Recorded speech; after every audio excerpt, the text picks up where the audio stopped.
Welcome to my Ayurveda and Yoga channel, and to this video where I'll teach you restorative yoga backbends to help reduce the upper back rounding and the hump that gets created.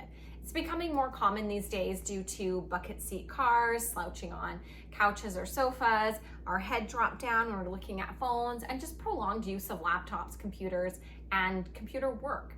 In any practice where we're utilizing our body, it's very important to not go to a place of pain, make sure there's no discomfort. Especially with the yoga poses, they should help your body to feel better and more comfortable over time rather than create problems. So if you're having any issues at all, then make sure you stop and seek guidance. If you'd like to connect with me directly with questions that you have, I do private sessions, and you can find my information at the link in the description. The first pose is using a bolster. You lay the bolster a long way on your mat, and I have this thinner bolster. They do come wider, and I find this one is more effective for that upper back rounding. Sit in front of the bolster with it right near your low back, maybe just a few centimeters or an inch or two away from touching. Lay back. You can use your forearms to help you lay back. Head is on the bolster. And then just adjust your shoulders away from your ears and pick up your pelvis. Extend your tailbone away from your head towards your hips to create a little more length in the low back. The arms will be about 45 degrees away from you with the palms facing up, and you can keep your eyes open, gazing at one spot on the ceiling above, or you can close the eyes as long as you stay present in your practice and with your body instead of drifting off or falling asleep. The feet can stay on the mat with knees bent. If you don't have any low back issues and it's comfortable, you can extend the legs and let the feet rest hip width apart with the toes falling open. And while you're here, Ujjayi breathing. So a little constriction in your throat so your breath has sound on the inhale. Same on the exhale.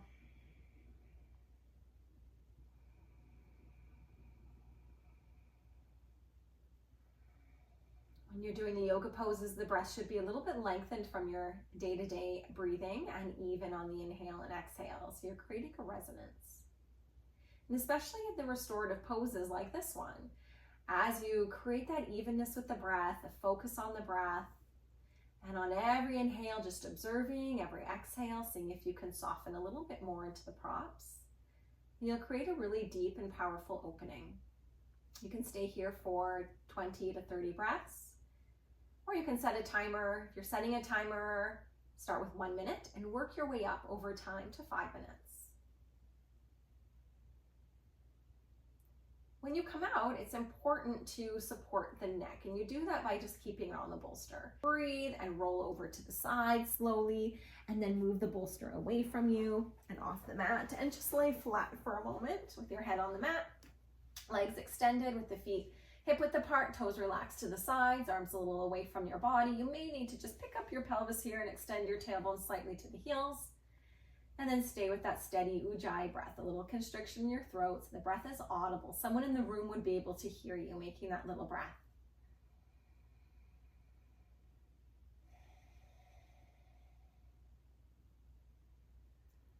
After a few breaths, you can bend your knees in, wrap your arms around your shins or the back of your thighs, especially if you have knee issues. You can hold the back of your thighs instead and just rock a little bit from side to side. Come out entirely, you'll roll over to the side, use the help of your hand and your inhale to press yourself up. That's version number one. Second version, using blocks. The blocks will be resting on that same upper half of your mat, sitting in front, leaning back on your forearms and positioning the first block so it's right underneath your upper back, and it's going to span across your shoulder blades. You'll lay your shoulder blades down. That second block, place it right underneath your head to see how that feels. Shoulders away from the ears, arms just 45 degrees away from you, palms up. Feet can stay on the mat with bent knees, or you can extend the legs out. If there's any tension or crunching in the low back, pick up your tailbone, extend it slightly, and lay it back down. Ujjayi breath. If you have any issues with reflux, or this position of the head feels like it's straining your neck, then place one hand behind your head, use your hand and your inhale to pick your head up. Use your other hand to flip the block to a higher height and then lay the head onto the block. Now, with the block at the higher height, my head is elevated now above my chest, which will support any reflux tendencies from becoming aggravated, and it takes some of the strain off of the neck if it was feeling tense. Breathe here.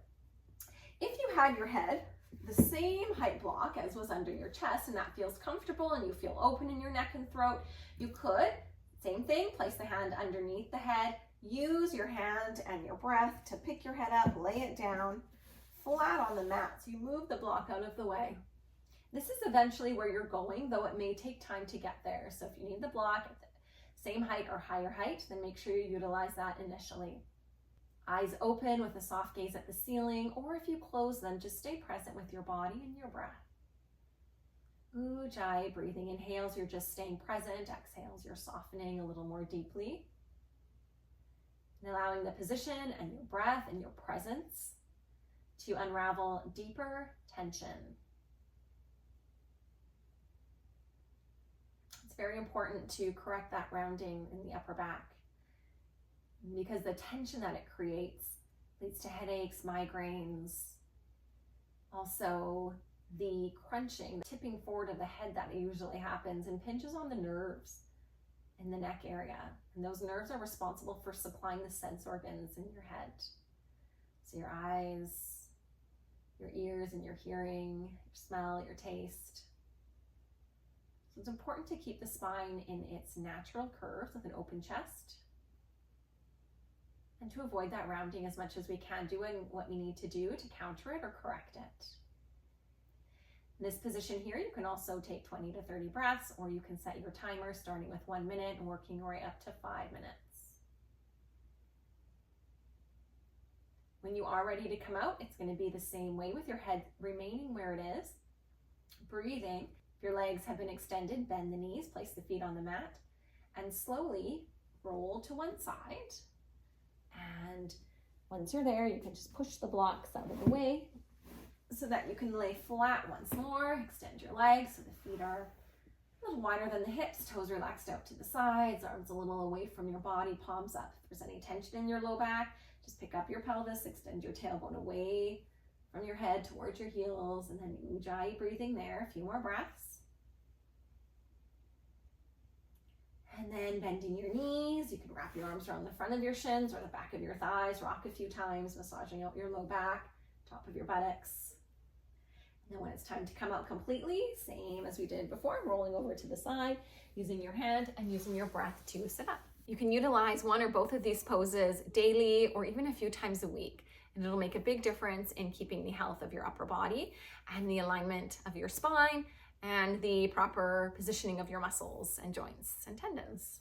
Subscribe to the channel for more yoga and Ayurveda practices, guidance, teachings, and you can link to my website from the description to find more ways to work with me through trainings, programs, events, and consultations.